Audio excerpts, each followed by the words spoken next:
PDIP secara biologis kesannya pro-Cina dan anti-Amerika karena ada sejarah yang mengatakan Pak Karno dieksekusi dalam tanda petik oleh CIA. Kesannya miring ke Cina lebih karena tidak suka Amerika karena dendam sejarah. Apakah begitu aslinya? Ya tidak juga. Ini layak untuk dipelajari lebih jauh. Karena itu saya menyempatkan mempelajarinya dengan beberapa buku yang saya baca. Setelah saya perdalam akar masalahnya, saya bermaksud memberikan pandangan lain, sesuatu sudut pandang yang baru. Setelah membaca beberapa buku sejarah berbasis studi lapangan beberapa bulan terakhir ini, saya mencari fakta untuk memahami apa yang terjadi di Indonesia sejak tahun 1960 hingga akhir tahun 1969. Sepanjang tahun 60-an tersebut, sejarah Indonesia itu benar-benar pelajaran kelas dunia. Masa itu ada Kennedy, CIA, Soviet, Peking, Soekarno, Marilyn Monroe, PKI, Soeharto, wanita di sekeliling Soekarno, serta petinggi PKI di sekitar istana.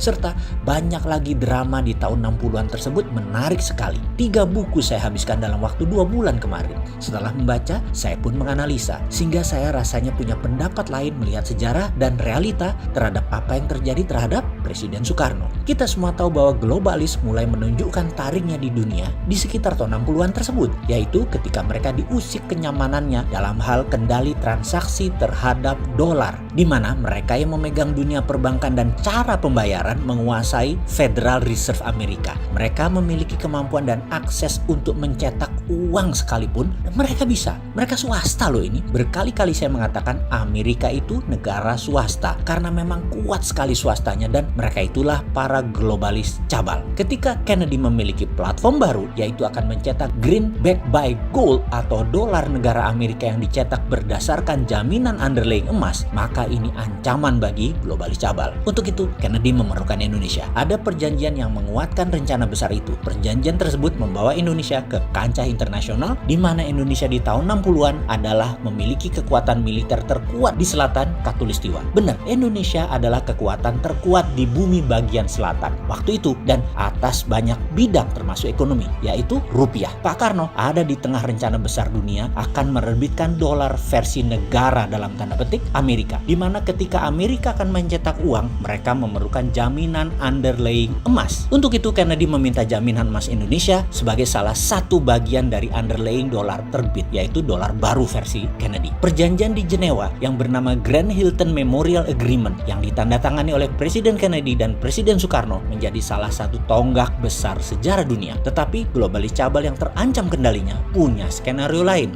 Kennedy ditembak di Dallas. Mobil kenegaraan yang tidak pernah jalan pelan saat itu jalan di bawah 20 mile per jam yang seharusnya tidak boleh, dan 3 arah peluru menerjang Kennedy bersamaan, meninggal di tempat beliau saat itu. Inilah konspirasi panjang yang belum pernah jelas terungkap hingga saat ini. Di belahan bumi lain, Pak Karno baru turun dari pesawat di Bandara Kemayoran kala mendengar berita kematian Kennedy. Pak Karno terkejutnya bukan main, shock. Karena apa? Karena hal ini membuyarkan skenario kerjasama Indonesia Amerika atas terbitnya dolar berbasis emas atas nama negara Amerika atau Federal Dollar. Semua akhirnya tinggal sejarah ketika Pak Karno pun oleh globalis cabal dilengsarkan. Skenario ini globalis yang punya, sedangkan CIA hanya pelaksana. Karena Amerika akan mendadak menjadi negara patriotik nasionalis. Begitu juga Indonesia menjadi negara patriotik nasionalis, bukan di bawah globalis lagi. Dan globalis cabal tidak mau skenario itu. Baik, kita melompat sebentar ke masa kini. Ketika Trump pidato di PBB bulan lalu, dia secara jelas mengatakan, saya mendukung negara-negara untuk berdaulat masing-masing yang bisa diartikan deglobalisasi, anti globalis cabal. Dan itu gaya Trump banget, patriotik. Trump menjadi Kennedy baru, dan banyak yang menduga dia akan diasasin atau dibunuh oleh globalis cabal seperti cerita di dalam The Simpsons yang belum pernah meleset menceritakan kejadian di masa akan datang, termasuk ketika Trump jadi presiden dan cerita Trump terbunuh. Tetapi Trump adalah Trump dan Amerika adalah Amerika. Mereka tidak pernah berubah sejak lahirnya. Tujuannya jelas, menjadi sheriff dunia, menjadi pengendali dunia. Agaknya kebencian terhadap Trump oleh globalis cabal ini sudah puncaknya ketika September 2020 kemarin Trump melakukan perombakan sistem transfer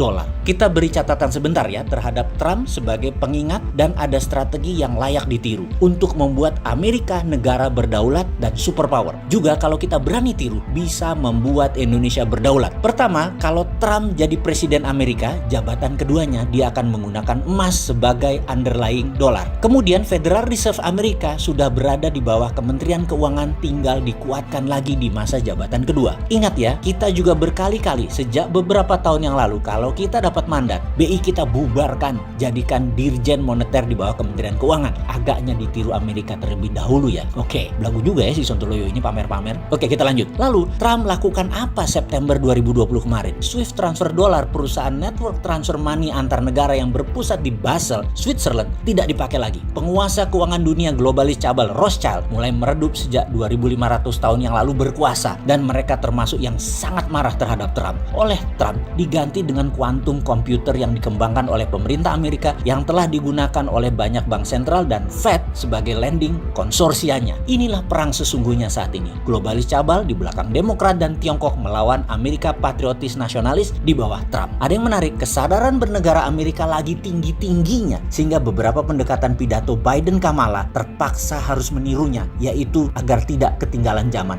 Biden-Kamala juga ke arah patriotisme jualan untuk pemenangan dalam Pilpres nanti. Jadi ada pengamat intelijen pertahanan dunia yang mengatakan kalau Biden menang tetap akan perang melawan Tiongkok juga globalis karena Amerika mendadak menjadi negara patriotik. Jadi Trump atau Biden, Amerika tetap Amerika. Oke. Sekarang mulai kebayang apa hubungannya dengan Omnibus Law, hubungan kebijakan luar negeri Indonesia, apa hubungannya terhadap COVID dan ekonomi Indonesia dari cerita tersebut. Apa harus dijelaskan lebih rinci lagi? Ini pelajaran sesungguhnya ada yang minat nggak sih? Yang menjabat ada yang ngerti nggak sih beginian?